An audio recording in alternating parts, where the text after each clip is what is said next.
자, 이런 경제적인 경기 침체, 경제적인 뭐랄까 기업의 부도로 연결된다고 하면 결코 부동산 시장이 좋아질 수가 없어요. 그동안 사람들이 대출을 많이 받아가지고 집을 많이 샀잖아요. 그 폭등한 집값을 대출로 산 거야. 따라서 산 거야. 그것도 2020년도부터 2022년도에 많이 샀잖아요. 근데 그게 다 이제 버블 구간으로 이제 지금 나오고 있잖아요. 갭하라고 있으니까. 자, 그러니까 결국은 못 버티고 자신의 일자리도 유지하기 힘든 상황에서 대출금리도 오르고 생활비도 안 나오는 상황이라고 하면 금매물이 쏟아져 나올 수밖에 없어.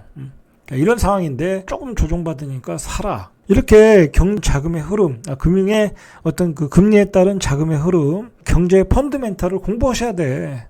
어떻게 이런 기본적인 체력이 안 되는데 어떻게 집값이 유지가 되냐. 특히 금리가 떨어지지 않는 한 그 절대로 집값은 올라갈 수가 없는 상황이야. 왜냐면 지금 버블이 많이 껴있는 상태잖아. 그죠?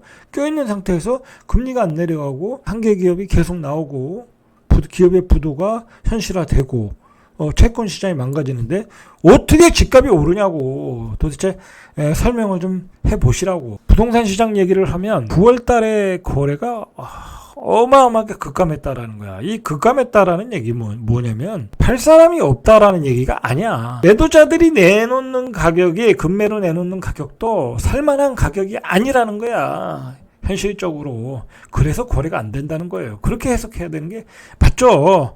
그리고 지금 이렇게 보면 어느 지역이든지 보면 그건 뭐 급락하는 지역에서도 마찬가지야. 뭐 세종에서도 그렇고 서울에서도 그렇고 수도권에서도 그렇고 급락하는 지역에서도 금매만 싸게 나오지 다른 가격들은 아직도 옛날의 가격으로 내놔. 옛날의 가격을 회상하면서 내놓는 거죠. 근데 그건 절대 팔릴 수가 없어 지금은. 그걸 좀 현실적으로 파악을 하셔야 돼. 매도자들 팔고 싶은 사람들 나는 급하지 않으니까 옛날 가격에 내놓을래. 그거야 어쩔 수 없는 거지만 팔리지가 않는다. 자, 이런 거래량으로 우리가 보면 알 수가 있는 거예요. 31일 한국부동산정보광장에 따르면 광진구에서 9월 달에 매매 계약이 체결된 건수가 11건이래. 광진구라는 뭐 한 50만 가구 정도, 50만 인구 정도 되겠죠. 거기도 뭐 보통 평균 50만이니까 서울이. 근데 거기서 11건이 거래됐대. 야, 부동산이 몇 개인데 이거 뭐 다 굶어 죽었겠죠. 25개 자치구에서 가장 적었다. 전국 아파트 매매 거래량은 지난 9월에 18,028건. 작년 9월 대비. 작년 9월도 거래량이 그렇게 많은 건 아니에요. 막 고가 칠 때니까 거래가 안 됐잖아요. 그때보다 67.3%가 줄었다는 거야. 자, 특히 서울 아파트 매매량은 856건. 1년 사이에 78% 정도 줄었다. 이거는 뭐 그나마 거래되는 것도 개파락이죠. 고점에서 거래가 안 된다는 얘기는 그것도 금매로 거래된 얘기는 그건 버블이란 얘기야. 그게 가격이 싸면 계속 거래가 되겠죠. 근데 그 가격도 비싸다고 소비자는 생각을 하고 있는 거야. 자, 수도권도 매매 거래 건수가 12,600, 작년 9월 대비 66.1% 급감. 자, 그리고 시장의 미분양은 급증. 전국 9월달 미분양 주택이 약 42,000가구. 한 달 전에 비해 8,000가구. 자, 이렇게 폭발적으로 증가하는 거예요. 폭발적으로. 그럼 다음 달에는 얼마나 증가하겠어요? 그냥 이제 서울 수도권도 뭐 인도권 같은 뭐 아주 그 호재가 많았던 지역 아니에요? 가장 뜨거웠던 지역 아니야? 인도권 하면? 거기서도 미분양이 났잖아요. 대형 브랜드에서. 자이, SK뷰. 이거 충격적으로 지금 시장이 받아들이고 있어요. 옆에 있는 매매가 정도로 했는데도 안 팔리더라. 구축의 가격대로 했는데도 안 팔리더라. 옛날 같았으면 팔렸죠. 그러나 이제 그 구축이 현재 버블이다라고 생각하니까 여기다 이자까지 내고 고분양가에 분양을 안 받는 거야. 자, 제가 뭐라고 그랬어요. 불과 몇 개월 전에 경기도에서 무슨 미분양이 나겠어. 다들 그랬죠. 경기도에서 이렇게 핵심 지역에서도 미분양이 나잖아요. 그죠? 자, 그래서 수도권의 미분양이 지난 8월에 5,012가구, 한 달 만에 7,813가구로 무려 55.9. 자, 다음 달은 어떻게 되겠어요? 더 한 100% 이상 늘어나겠죠?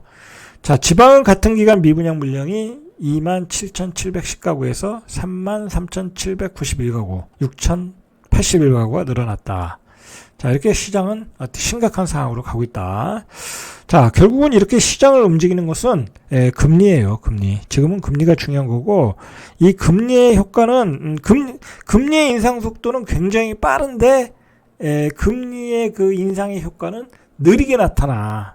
느리게 나타난다. 그게 가장 피키를 칠 수 있는 시기는 내년이라고 봐야 돼. 내년에 아주 극도로 우리 경제는 어려운 상황으로 간다. 한계 기업들 속출하고, 그리고 채권 시장도 지금 휘청거리고 있고, 그리고 한전차 발행은 계속 시장의 자금을 빨아들일 거고, 그리고 저축은행 1금융권은 계속 고객의 예금을 빨아들일 것이고, 주식시장은 뭐 쳐다볼 필요도 없는 거고. 이런 상황에서 누가 6% 금리 주는데 6.5% 금리 주는데 왜 주식을 하고 있어요? 그죠? 바보지, 바보. 그리고 6% 금리면 3년 가지고 있으면 18% 거의 20%야. 3년 가지고 있어서 20% 오를 주식이 있어요? 없어요. 그렇게 흔하지 않다. 3년 가지고 있어서 부동산 20% 오를 거 있겠습니까? 없어요. 지금 상황으로 봐서 20% 떨어질 확률이. 이렇게 금리와 자금 시장의 흐름은 중요하다. 자, 오늘은 여기까지. 이상 절대값TV의 명품 PD 한PD였습니다.